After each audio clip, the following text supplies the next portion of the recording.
So just to sort of end the interview on a positive note, in English Up, you're sort of trying to buck the trend, as you said in the article, back the native speaker trend. What advice would you give to other schools or recruiters? Because I think a lot of them think that the majority of students always prefer native speakers, so we have to hire native speakers only. But you seem to be doing something completely different in your school.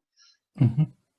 Advice. I mean, I think, for recruiters is to sort of be open-minded and recruit good teachers, understand what good teaching is about, and and recruit teachers who are good and able to project personality and engage with students.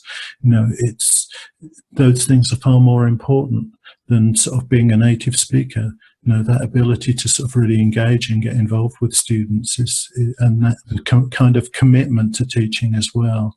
And I think that's, I mean, in a way, one of the kind of negative views of native speakers is that they're often people who are sort of backpacking and trying to make an extra bit of money. And, not all native speakers are like that either. There are some people who are really committed to teaching.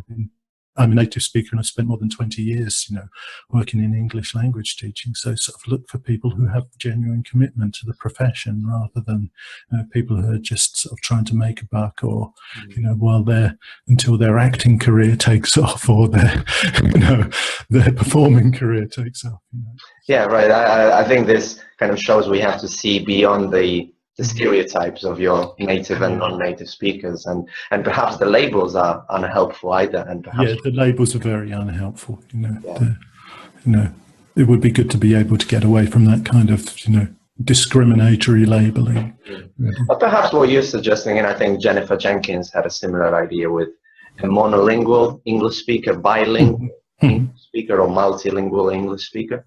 I think that makes, because it gives the bilingual label gives you an asset, right? Yeah, that's right. Yeah, and it is an asset. It's a big asset, All right. Thanks a lot, Nick. It was lovely chatting to you. Great. Thanks. Nice to talk to you too.